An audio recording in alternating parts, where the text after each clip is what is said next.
윤희준 한전공대 총장 최종 후보자가 2022년 개교를 목표로 차질 없이 준비하고 있다고 밝혔습니다. 하지만 대학 권능 확보를 위한 특별법 등 넘어야 할 산이 많습니다. 광주 전남지역은 오늘 코로나19 확진자가 나오지 않았고 국내 신규 확진자도 이틀 연속 두 자릿수를 보였습니다. 정부는 추석 연휴를 최대 고비로 보고 이동 자제를 당부했습니다. 민간 공원 통해서 부진 광주중앙공원 1지구의 아파트 건설이 속도를 내지 못하고 있습니다. 사업자 측의 세대 상향 조정력을 둘러싼 쟁점을 집중 취재했습니다.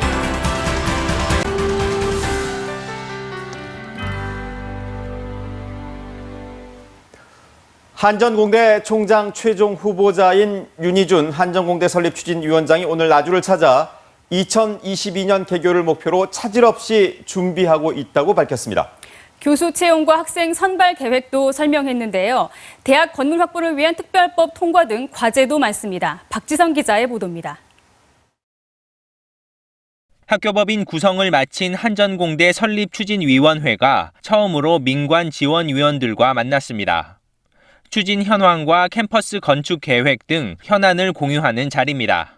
간담회를 마친 윤의준 한전공대 설립추진위원장은 목표인 2022년 3월 개교는 차질 없이 진행되고 있다고 강조했습니다. 교원특별심의위원회를 꾸려 국내외 석학들을 채용하는 절차가 시작됐고 핵심인 학생 선발 기준도 논의하고 있다고 설명했습니다. 수능 점수 위주의 학생 선발은 지양을 하고 그 대신 여러 가지 면을 다면적으로 평가해서 학생들을 평가하는 방법적으로 생각을 정리하고 있는 중입니다. 하지만 걸림돌은 여전합니다.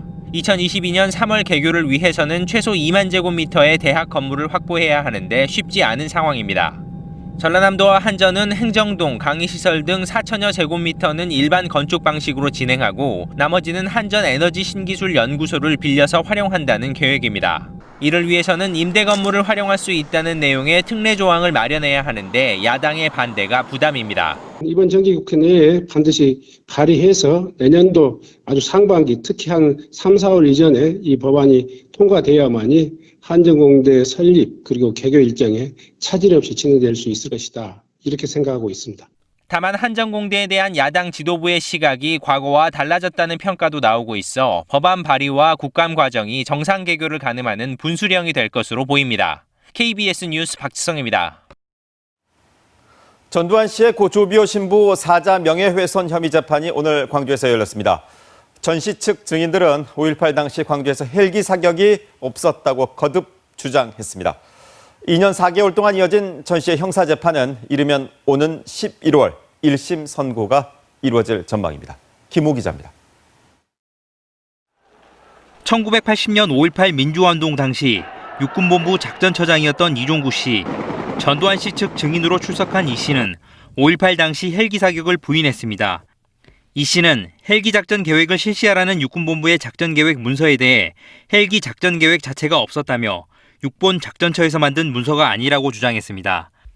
반면 검찰은 이 씨가 전두환 씨를 중심으로 한 신군부 사조직인 하나회 모임을 함께하고 5.18 이후 군에서 요직을 지낸 점에서 증언의 신빙성을 의심했습니다. 특히 검찰은 육군 31항공단본부 탄약관리하사 최종호 씨가 광주에 출격한 헬기에 탄약을 지급했다고 증언했던 점을 언급하기도 했습니다. 재판에 앞서 고 조비오 신부 측은 헬기 사격이 있었던 만큼 전두환 씨의 명예훼손, 또 증인들의 위증에 대해 엄벌이 내려져야 한다고 주장했습니다. 헬기 기총소사는 틀림없이 있었고 목격자로서 증언한 것에 대해서 저렇게 사자 명예를 훼손을 했으니 그것은 틀림없이 유죄다라는 그런 판결이 나오는 것 자체가 지금 형량보다도 더욱더 중요한 것이죠. 반면 전 씨 측은 헬기 사격이 없었다는 입장을 유지했습니다. 저는 검찰이 이 재판이 끝나기 전에 공소 취소를 해야 된다는 생각을 가지고 있습니다. 검찰에서는 재판이 끝날 지금까지도 거기에 대해서 아무것도 특정을 하지 못했습니다. 2년 4개월 동안 진행된 전 씨에 대한 1심 재판은 다음 달 결심 공판에 이어 이르면 11월 중에 1심 선고가 이루어질 것으로 보입니다. 전 씨는 재판부의 허가를 받아 그동안 재판에 출석하지 않았지만 선고일에는 규정상 법정에 출석해야 합니다. KBS 뉴스 김호입니다. 전국의 코로나19 신규 확진자가 70명으로 이틀 연속 두 자릿수를 기록했습니다. 방역당국은 추석 연휴에 코로나19가 확산할 가능성이 높다며 여행을 자제해 줄 것을 거듭 당부했습니다. 김성주 기자의 보도입니다. 중앙방역대책본부는 오늘 0시 기준으로 코로나19 신규 확진자가 70명 늘어 누적 확진자는 2만 3천여 명에 달한다고 밝혔습니다. 코로나19 신규 확진자 수는 어제 82명에 이어 이틀 연속 두 자릿수를 보여 지난주와 비교해 감소 추세를 보였습니다. 신규 확진자는 줄었지만 산발적 집단 감염은 이어지고 있습니다. 특히 고령층이 자주 가는 방문 판매 업체와 투자 설명회에서 시작된 집단 발병을 막는 것이 관건이라고 방역당국은 지적했습니다. 방문 판매 투자 설명회와 관련된 집단 발병 사례가 아직도 다수 보고되고 있는 상황입니다. 또한 종교시설, 다중이용시설, 그리고 직장 모임 등을 통한 그런 다양한 집단에서의 감염이 계속 발생하고 있는 그런 상황입니다. 방역당국은 감염 경로를 알 수 없는 조용한 전파가 진행 중이라 다음 주 추석 연휴 대규모 이동으로 전국적으로 감염이 확산될 가능성이 매우 크다고 분석했습니다. 또 고향 방문 대신에 관광지로 여행을 떠나려는 움직임에 우려를 나타냈습니다. 이번 추석 연휴 기간 관광지 숙박 예약이 많다고 합니다. 이번 추석이 대유행으로 이어지지 않도록 고향에는 마음만 보내주시고 여행은 자제해 주시기 바랍니다. 방역당국은 전국적 이동이 예상되는 추석 연휴 기간이 방역관리의 분수령이 될 것으로 보고 오는 28일부터 다음 달 11일까지 2주간을 추석 특별 방역기간으로 지정해 방역관리에 집중할 방침입니다. 우선 국민행동요령 방송 영상과 디지털 콘텐츠를 제작 배포하고 공공문화기관이 보유한 비대면 콘텐츠를 무료로 제공해 연휴 기간 집에서 쉬기를 유도할 방침입니다. 방역당국은 또 코로나19가 겨울철 인플루엔자와 함께 유행하는 것을 막기 위해 만 18세 이하 소아청소년과 임신부 등 1,900만 명을 대상으로 독감 백신 무료 접종을 실시한다고 밝혔습니다. 한편 코로나19에 감염됐다 완치됐어도 재감염된 사례와 관련해 방역당국은 바이러스가 변이를 일으킬 수 있고 평생 면역 유지가 되지 않기 때문에 재감염이 가능하다고 설명했습니다. KBS 뉴스 김성주입니다. 미국의 코로나19 누적 사망자가 20만 명을 넘었습니다. 일부 전문가들은 코로나19와 독감이 동시에 유행하면 사망자가 크게 늘어날 수 있다고 우려했습니다. 박원기 기자가 보도합니다. 미국 워싱턴 DC에 있는 국립대성당이 종을 200번 연속 울립니다. 코로나로 목숨을 잃은 20만 명의 희생자를 기리기 위해서입니다. We have lost 200,000 lives in this country. And while this pandemic continues, we thought at least we could do now is to pause and to ring the Borden bell 200 times this afternoon. 미국 내 코로나19 누적 사망자가 20만 명을 넘었습니다. 베트남과 6.25 전쟁에서 전사한 미군의 무려 2.5배에 이르는 숫자입니다. 미국 사망자는 지난 5월 27일 10만 명을 넘었는데 2배가 되기까지는 넉 달이 채 걸리지 않았습니다. 더 큰 문제는 올 가을부터입니다. 일부 전문가들은 올 가을부터 코로나19와 독감이 동시에 유행하는 트윈데믹이 현실화할 수 있다는 전망을 내놓고 있습니다. 미 워싱턴 의대 보건계량분석연구소는 가을과 겨울에 신규 환자가 급증하고 방역 피로감이 커지면 최악의 경우 내년 1월까지 사망자가 41만 5천 명에 이를 것이라고 예측했습니다. 조언 스월츠버그 UC 버클리 전염병학 명예교수도 10월과 11월에 상황이 나아질 거란 시나리오는 기대하기 어렵다면서 노인과 아이들에게 트윈데믹이 치명적 영향을 미칠 수 있다고 우려했습니다. 언론들도 부정적 전망을 내놓고 있습니다. 미 CNN 방송은 미국 30개 주에서 코로나 환자가 계속해서 증가세를 기록했고 환자가 감소한 곳은 4곳에 불과하다고 보도했습니다. 뉴욕타임스는 미국의 73개 국가에서 확진자가 다시 증가 추세로 돌아섰다고 분석했습니다. 각국이 경제 타격과 국민들이 느끼는 피로감으로 재봉쇄 정책을 회피하고 있고 백신과 치료제 개발에 뚜렷한 성과가 나타나지 않으면서 이 같은 우려는 더욱 커지고 있습니다. KBS 뉴스 박원기입니다. 국회 국토교통위원으로 있으면서 가족건설사들이 피감기관으로부터 1,000억 원대 공사를 수주하는 등 여러 의혹을 받고 있는 국민의힘 박덕흠 의원이 제기된 의혹들을 전면 부인했습니다. 국민의힘은 당 차원의 특위를 구성해서 직접 진실을 규명하겠다고 밝혔습니다. 이화진 기자입니다. 박 의원은 먼저 가족 건설사의 피감기관 사업 수주 의혹을 부인했습니다. 경쟁이 가능한 공개 입찰 방식이었다. 외압과 특혜가 불가능하며 자신도 그런 적이 없다고 했습니다. 가족 회사들의 매출액도 제시했는데 당선 후에 오히려 줄였다고 주장했습니다. 압력을 가하여 수주를 받을 수 있다면은 또 여당 측 주장이 가능하다면 현행 조달 시스템은 바뀌어져야 합니다. 대한전문건설협회장 당시 골프장을 시세보다 고가로 매입해 협회에 손해를 끼쳤다는 데 대해선 자신은 감독기구인 운영위원회 위원장이었다며 결정에 관여하지 않았다고 했습니다. 또한 백지신탁한 건설사 주식이 팔리지 않아 상임위와 이해충돌이라는 의혹에도 관련 안건을 다루지만 않으면 상관없다고 주장했습니다. 다만 골프장 사업을 추진하던 배우자 회사에 박 의원 부부가 150억 원의 채권을 갖고 있었던 것은 개인적으로 빌려준 것이라고 했고 입찰 담합 건설사 제재를 강화하는 법안에 반대했던 것은 소신이라고 했습니다. 민주당은 당 차원의 조치를 거듭 요구했습니다. 국민의 힘이 정말 국민의 힘을 두려워한다면 부정부패와 비리척결 차원에서 단호한 조치를 해야 할 것입니다. 국민의힘은 긴급 진상조사특위를 꾸리기로 했습니다. 자기의 입장을 갖다가 서상이 박힌다고 그러니까 그거를 들어보고서 당의 입장을 내가 정하려고 지금 생각을 하고 있어요. 당내에선 신속한 조치를 주장하는 초선들과 일단 지켜보자는 중진들의 신중론이 팽팽한 가운데 국회 상임위원이 사적 이익을 추구할 경우 징계하고 제척할 수 있도록 하는 국회법 개정안 등이 잇따라 발의됐습니다. KBS 뉴스 이화진입니다.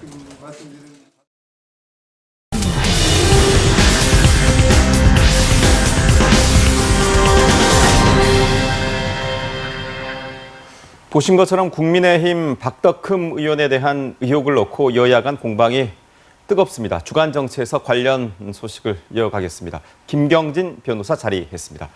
자, 오늘 박덕흠 의원 해명 나왔는데 어떻게 보셨습니까? 본인은 일단 공정하게 경쟁 입찰을 통해서 낙찰을 받았기 때문에 아무런 문제가 없다라고 얘기를 하고 있습니다.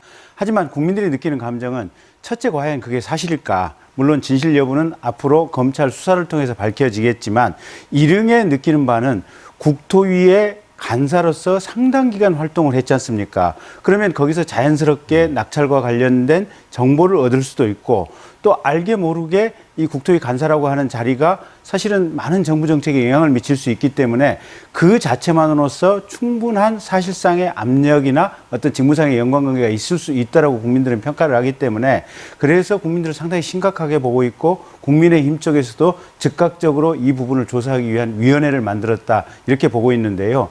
제가 볼 때는 민주당 쪽에서 상당히 강하게 내부적으로 지금 어떤 자정 작업을 진행하고 있기 때문에 국민의힘도 강하게 추진하려고 할 것으로 그렇게 예상은 됩니다. 추미애 장관 아들 의혹 때문에 수세에 몰렸던 민주당이 지금 상당히 세게 나가고 있거든요. 그러면 국민의힘에서는 뭐 제명 조치까지도 이루어질 수 있다고 보십니까? 충분히 가능하긴 한데 문제는 위원회의 구성이 어떻게 되고 위원회의 조사 방향이 어떻게 나올지 그 부분을 조금 유심히 봐야겠습니다. 이 사안도 좀 심각하게 볼 만한 사안인 것만은 분명하다는 말씀이신 거죠. 그리고 그 민주당이 지난주에 김홍걸 의원을 제명을 했습니다. 네. 부동산 관련 투기와 재산 신고 누락 등이 문제가 됐었는데 국민의힘에서는 당장 이게 민주당 쪽에서 꼬리 자르기를 하고 있다. 네. 이렇게 지금 비판을 하고 있거든요. 어떻게 보십니까? 그게 꼬리 자르기라고 굳이 표멸을 할 수도 있겠지만 문제가 된 의원에 대해서 정당한 징계를 했다 이렇게 평가를 할 수도 있고 김홍걸 의원 같은 경우 10억대의 분양권을 지금 재산 신고할 때 안 했지 않습니까? 그 자체만 가지고도 검찰에서 선거법 위반으로 기소하고 100만 원 이상의 형이 선고될 가능성이 높은 것 같고요. 그다음에 이게 부동산 가격 폭등 때문에 집권 여당이 굉장히 곤혹을 겪고 있는 이 상황 속에서 김홍걸 의원 문제를 방치했을 경우에는 민심의 화살이 굉장히 강하게 날아올 거기 때문에 그런 점을 염려해서 초창기에 선제적으로 굉장히 강하게 처리했다 이렇게 평가가 됩니다. 그러면 뭐 검찰 수사와 별도로 제명이 됐다고 하는 건 의원직 신분은 유지가 되는 거죠? 의원직 신분은 유지가 되는데 검찰 기소하고 법원 판결 결과에 따라서는 100만 원 이상의 형이 선고될 가능성도 매우 높다 하겠습니다. 그럼 지금 이제 무소속 신분이 된 예, 무소속으로 당분간은 의원 생활 계속하게 됩니다. 그리고 지금 오늘 여야가 내일 본회의에서 4차 추경 예산안을 안건으로 올리자 이렇게까지는 지금 합의를 했는데 이견이 되는 게 이제 통신비 부분입니다. 통신비 가지고 좀 이견이 많은데 자칫 합의가 안 됐을 경우에는 내일 본회의에서 민주당 단독으로 처리할 가능성도 지금 예상이 되고 있는데 이 부분은 지금 어떻게 전망하십니까?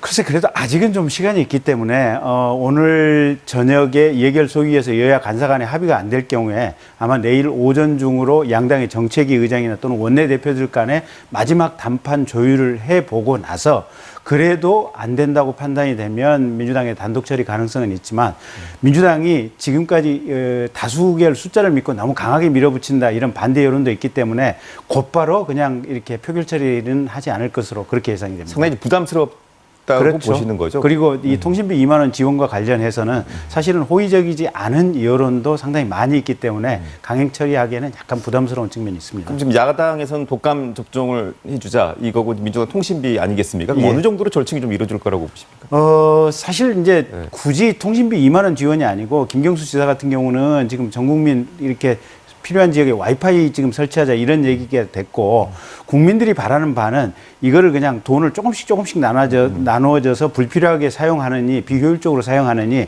필요한데 몰아서 집중적으로 썼으면 좋겠다라는 것이 국민들의 희망이기 때문에 그런 큰 틀의 원칙이 관철될 수 있는 방안이라면 타협될 여지가 충분하다고 봅니다. 지켜봐야 되겠군요. 예. 이 정도로 정리하겠습니다. 고맙습니다.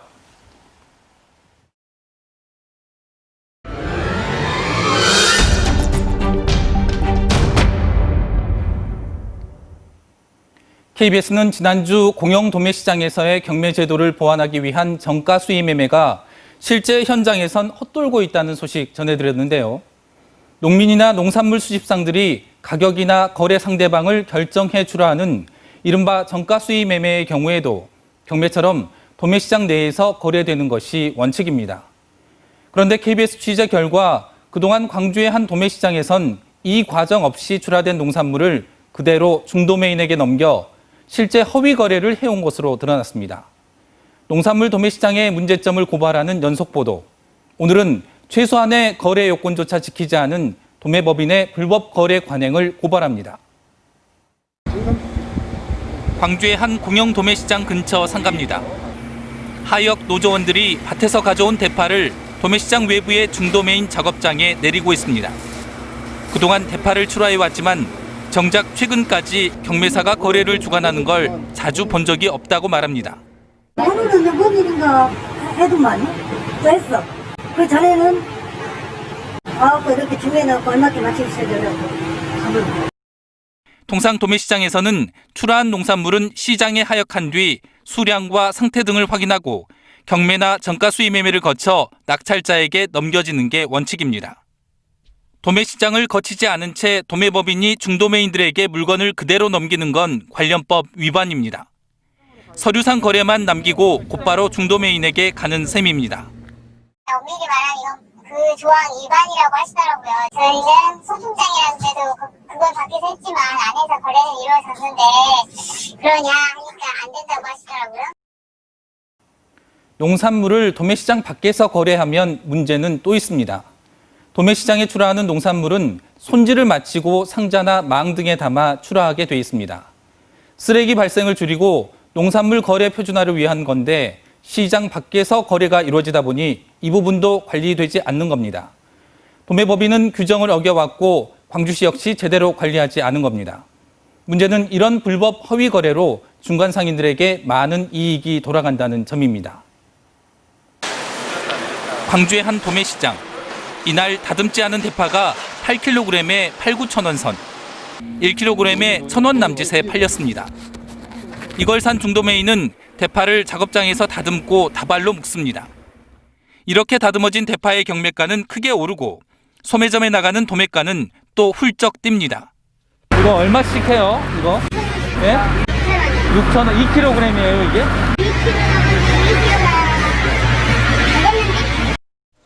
인건비 등 손질 비용과 무게가 다소 줄어드는 걸 감안해도 산지에서 올라온 대파 가격이 중간상을 거쳐 크게 오른 겁니다. 광주시는 KBS 보도와 관련해 이 도매법인이 그동안 정식 절차를 거치지 않은 채 도매시장 밖에서 일부 거래를 진행해 왔다고 밝혀왔습니다. 규정을 어긴 도매법인과 이를 방관해온 광주시. 그 사이 중간 유통업자들은 이익을 챙기고 소비자들은 늘어난 유통비용을 떠안은 채 농산물을 구입하고 있습니다. KBS 뉴스 윤주성입니다.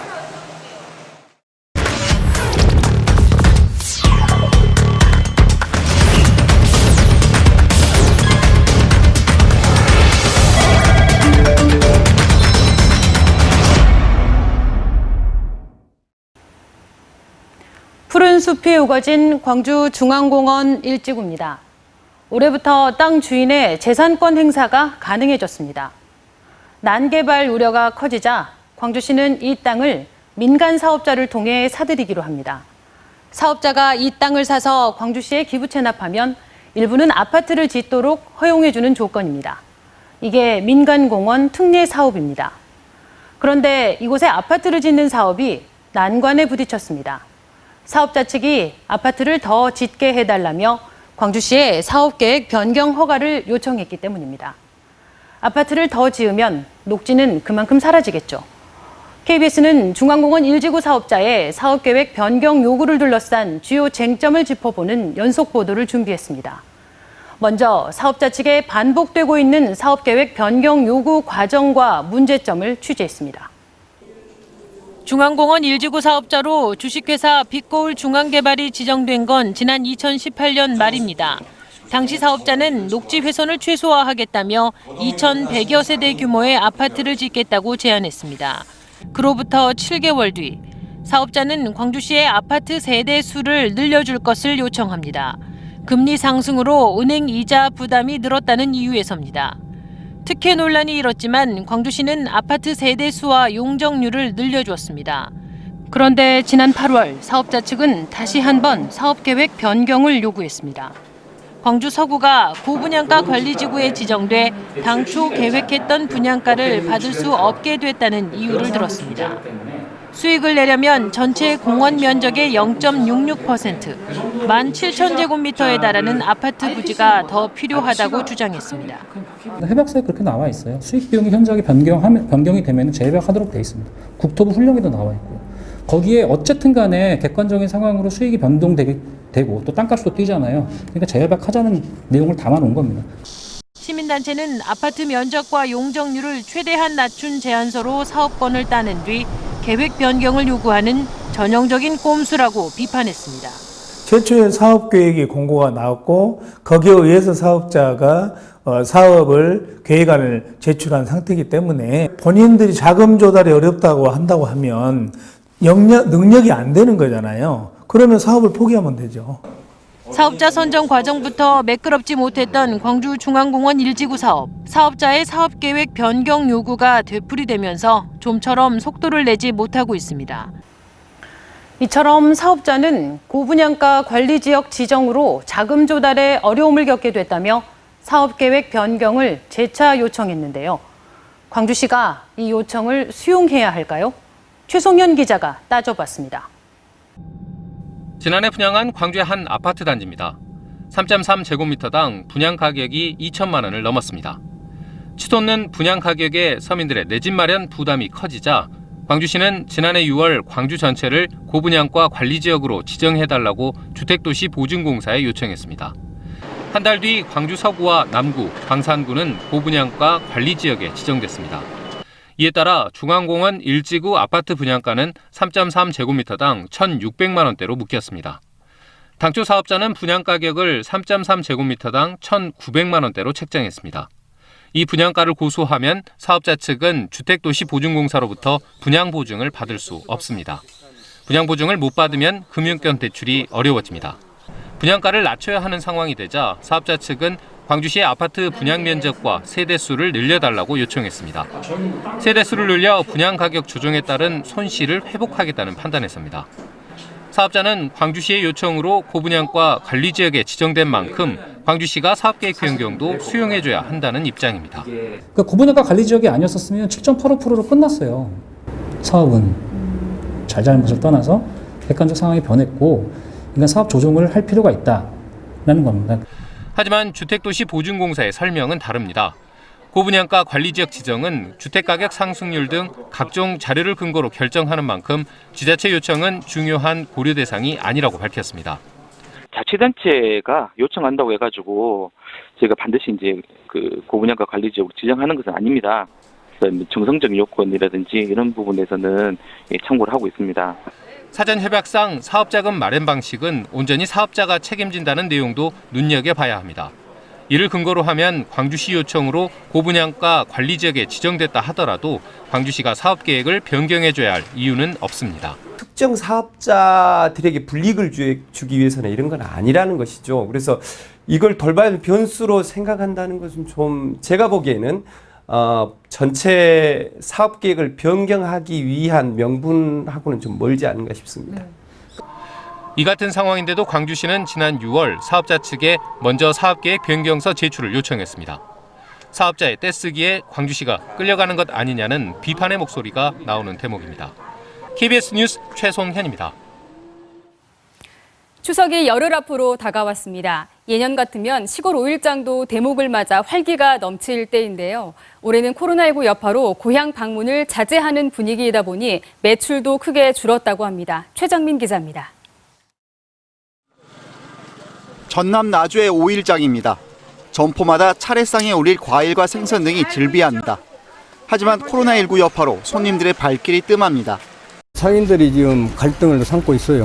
장사를 할 것인가 말 것인가. 시장을 찾은 손님들의 장바구니도 가벼워졌습니다. 코로나19 확산을 막기 위해 추석 연휴 자녀와 친지 등의 고향 방문이 줄어들 것으로 예상되기 때문입니다. 이번에는 뭐이나 장만한 것이 작게 해왔어. 우리는 서울 애기들 아들 둘 다 안 오기로 했어. 명절 대목마다 문전성시를 이뤘던 이 기름집도 고향 방문 자제 분위기에 매출액이 급감했습니다. 긁고 내려오지도 않을 게 안 해줘 불고 그러잖아. 와야 자식들 준다고 모두 어머니들이 챙긴뒤 양이 없어. 명절 대목을 놓친 상인들은 아쉽지만 그래도 코로나19 예방이 먼저라며 애써 힘을 내봅니다. 손해 보더라도 병이 없어져야지. 그 살고서 자식들을 위해서 살아야지.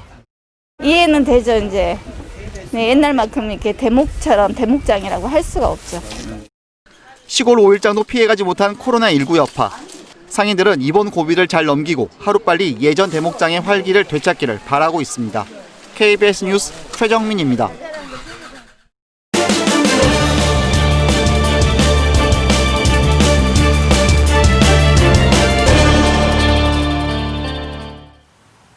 네트워크 취재 현장입니다. 오늘은 전남 서남권으로 가봅니다. 박은 앵커, 추석을 앞두고 온라인으로 판매하는 명절 선물이 인기라고요? 네, 코로나19 여파로 대면 판매가 줄어들면서 지역에서 생산된 농축수산물을 판매하는 온라인 쇼핑몰이 호황을 맞고 있습니다. 올해는 농산물 판촉 행사도 온라인이 강세입니다. 보도에 김혜린 기자입니다. 전남 진도의 농수특산물 판매장. 공무원들이 카메라 앞에 앉아 진도의 특산물을 소개하고 있습니다. 진도의 농수특산물을 홍보하기 위해 직접 영상을 찍는 겁니다. 오늘 찐 쇼핑 네 번째 시간. 오늘은 초석점차, 돼지감자차, 구기자차를 소개해 보려고 하는데요. 추석을 앞두고 진도군이 직접 운영하는 온라인 쇼핑몰 진도 아리랑에서의 판매를 유도하기 위해서입니다. 마치 홈쇼핑처럼 가격을 소개하고 구매처도 안내하고 작년엔 3천만 원이었던 진도 아리랑의 매출 역시 올해엔 5억 원으로 훌쩍 뛰었습니다. 진도에서 나는 특산품들 효능이랄지 그다음에 구매를 하고 싶었는데 몰랐던 것에 대해서 또 너무나 쉽게 또 설명을 해서 고맙다는 얘기와 함께 또 참고로 우리 제품 그다음 우리 농산물도 홍보를 해달라 우리 수산물도 홍보를 해달라고 해서 전라남도가 운영하는 온라인 쇼핑몰 남도장터 역시 코로나 여파로 비대면 쇼핑이 자리를 잡으면서 호황을 맞고 있습니다. 작년 전체 매출액이 63억 원이었는데 올해는 이미 200억 원을 넘어섰습니다. 실제 남도장터의 입점업체는 996곳으로 작년보다 400여 곳 정도 증가했고 온라인 쇼핑몰에 가입한 회원 수 역시 25만 4천 명으로 급증했습니다. 코로나19 여파로 판로 확보가 어려운 농어민들의 입점을 유도했고 소비자들에게도 꾸준히 홍보한 결과입니다.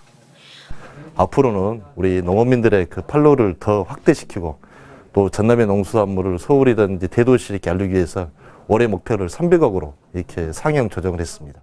추석을 앞두고 그동안 오프라인 특판 행사로 판매 촉진에 나섰던 지자체들이 올해는 코로나19 여파로 온라인 쇼핑몰로 활로를 찾고 있습니다. KBS 뉴스 김혜린입니다. 문성혁 해수부 장관이 잇따른 태풍으로 피해를 본 신안군 가거도 방파제 공사 현장을 둘러봤습니다. 문 장관은 오늘 목포에서 헬기로 가거도로 이동해 방파제 공사 현장과 마을을 둘러본 뒤 피해 규모를 조속히 파악해 복구 계획을 확정하고 예산과 인력을 최대한 투입하겠다고 밝혔습니다. 목포와 제주를 오가는 크루즈선인 퀸 제누비아호의 취항식이 오늘 목포 국제 여객선 터미널에서 간소하게 열렸습니다. 퀸 제누비아는 목포 시월드 고속회리가 발주한 길이 170m의 27,391톤급 선박으로 차량 480대와 승객 1,200여 명을 태울 수 있습니다. 지금까지 목포에서 전해드렸습니다.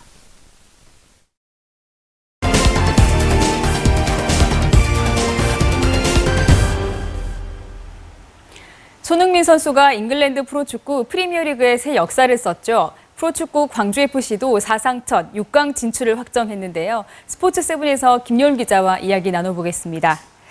다들 어제 놀라셨을 거예요. 이 손흥민 선수가 4골을 몰아넣었는데 정말 대단했죠? 네, 늦게 하이라이트 보신 분들은 리플레이 틀어놓은 거 아니야? 이런 생각도 하셨을 것 같은데요. 네. 어제 전반 추가 시간 동점골을 시작으로 무려 4골을 폭발시켰습니다. 자, 그런가 하면 광주FC도 정말 좋은 소식이죠. 어제 성남이 2대0으로 승리하면서 극적으로 상위 6개 팀이 겨루는 파이널 A 진출이 확정이 됐죠. 네, 어제 그 마지막 6위 한 장 카드를 놓고 경쟁이 펼쳐졌고요. 네. 자력으로는 강주 6강이 불가능한 상황이었는데 강주 6강에 필요한 조건들이 모두 성립이 됐습니다. 강주가 펠리페와 2연속의 골로 2대0 승리를 가져왔고요. 2점 차 위에 있던 강원 같은 경우 수원의 1대2 역전패, 그리고 서울은 대구와 1대1 무승부를 이루면서 강주와 동률은 이뤘지만 득점에서 밀리면서 강주가 최후의 승자가 됐습니다. 네, 이 광주FC가 오래 승격한 팀이잖아요. 그런데 12개 팀 가운데서 상위 6개 팀 안에 들었단 말이죠. 이게 비결이 뭘까요? 네, 박진석 감독 어제 좀 인터뷰하면서도 또 눈물을 글썽이는 네. 올 시즌 몇 번 눈물을 글썽였는데요. 이 쟁쟁한 기업 구단 속에서 그 선수들 고군분투하는 모습이 고맙기도 하고 좀 안쓰러움이 담긴 그런 눈물이었던 것 같고요. 박진석 감독 하면은 현역 시절에는 깨돌이라는 애칭으로 사랑을 받은 선수였었고요. 네. 그리고 그런 생각하는 플레이를 지도자로서도 그대로 이어가고 있습니다. 선수들하고 이렇게 함께하는 시간이 길어지면서 선수들이 거기에 맞는 플레이를 해주고 있고요. 또 박진석 감독 하면 스킨십을 좀 중요시하는 감독이어서요. 또 선수들이 편안하게 또 그리고 자신 있게 승부를 할 수 있도록 그런 역할을 해주고 있습니다. 또 하나 지도력이 선수들이 장점에 집중하면서 이 장점을 끌어내는데 탁월한 능력을 보이고 있는데요. 그만큼 없는 살림에서 전력을 극대화하면서 강주의 질주를 이끌고 있습니다. 네, 자 그럼 박진섭 감독 인터뷰 들어보시겠습니다. 6강 올라갔으니까 그 목표는 이룬 것 같은데 이제 상위권 가서도 상위권 팀들한테 쉽게 지지 않는 모습, 끈끈한 팀이 광주 끈끈하다는 걸 모습을 볼 수 있도록 끝까지 남은 5경기 최선을 다할 거고요. 네, 이제 5경기를 치른다는 건데 앞으로 파이널 A 경기가 어떤 방식으로 진행될까요? 네, 어제 경기를 통해서 1위부터 6위 A그룹을 형성하게 됐고요. 남은 팀들이 B그룹에서 나눠서 경쟁을 하게 되는데요. A그룹은 우승을 향한 경쟁을 하게 되고 B그룹은 강등을 피하기 위한 전쟁을 하게 됩니다. 5라운드 홀수 일정이기 때문에 1위부터 3위까지가 홈 3경기를 치르게 되고요. 강주는 6위. 홈에서 2경기, 원정 3경기로 남은 일정 소화합니다. 네, 자 이제 프로야구 소식 좀 알아볼까요? 기아가 어제 하나와 경기를 치렀는데 중요한 경기였는데 아쉽게도 지면서 다시 6위로 내려앉았습니다. 불펜 싸움에서 졌다고 봐야겠죠? 네. 네, 지난주에도 불펜이 조금 고민이다 말씀을 드렸는데요. 그 고민이 그대로 결과로 이어졌습니다. 수요일 SK와 경기에서도 9회 2점차 리드 지키지 못하고 역전패 기록을 했고요. 또 어제 경기에서는 중반까지 팽팽한 승부가 전개가 됐는데 7회 4실점, 이때 4명의 투수가 투입이 되는 등 불펜의 엇박자가 이어지고 있는 모습입니다. 어제 경기 피했고 두산은 끝내기 승을 거두면서 두 팀 하루 만에 자리를 바꾸고 기아가 6위로 내려왔습니다. 네. 좀 아쉬운 상황인데 그래도 이 최원준 선수가 요즘 정말 잘해주고 있습니다. 20경기 연속 안타를 치는 등 정말 선두 타자로 자리를 좀 잡고 있는 것 같아요. 네, 이제 강렬함까지 더해가고 있는데요. 어제 멀티히트로 20경기 연속 안타, 24경기 연속 출루에도 성공을 했고요. 또 9월 타율만 보면 4할 5푼 8리를 기록을 하고 있습니다. 윌리엄스 감독의 기대감도 커지고 있는데 혹시 뭐 최원준 선수 더 부족한 부분, 채워야 될 부분 없느냐 이런 질문을 했을 때 경기가 자기에게 오게 해야 된다 이런 말을 했는데요. 경기 상황에 쫓기지 않고 자신의 리듬대로 경기를 풀어가라 이런 주문인데요. 아직까지는 좀 쫓기고 있는 모습이다 이러면서 윌리엄스 감독 웃음을 보이기도 했습니다. 최원준 선수가 앞에서 역할을 해주고 있는 상황, 뒤에서는 김태진 선수가 하이타순에서 패기 넘치는 승부를 하면서 기아 타선의 흐름이 좋아졌습니다. 네. 자, 정규리그 앞으로 35경기 기아가 남겨놓고 있는데 이번 주 상대가 만만치 않죠? 네, 키움, KT, 롯데를 만나게 되는데 그 KT와의 수원 경기가 많은 관심을 끌 것 같습니다. 네. 일단 순위 싸움의 키를 쥐고 있는 두 팀이기도 하고요. KT의 상승세가 만만치 않은데요. 5연승, 지금 단독 3위까지 올라가 있는 상황입니다. 기아 입장에서는 마운드를 좀 살펴봐야 될 것 같은데요. 전상현과 이민우 이 두 선수의 움직임이 중요합니다. 전상현 선수 복귀가 조금 좀 늦어지고 있는데요. 네. 내일이나 모레 정도 몸 상태 보고 마운드에서 피칭을 한 다음에 복귀 여부가 결정되고요. 이민우 선수는 결막염으로 한 차례 좀 쉬었습니다. 하지만 뭐 다른 부상은 아니기 때문에 몸 상태 좀 이게 끌어올리면서 다시 복귀를 하게 될 예정입니다. 네. 자, 여기까지 듣겠습니다. 고맙습니다. 감사합니다.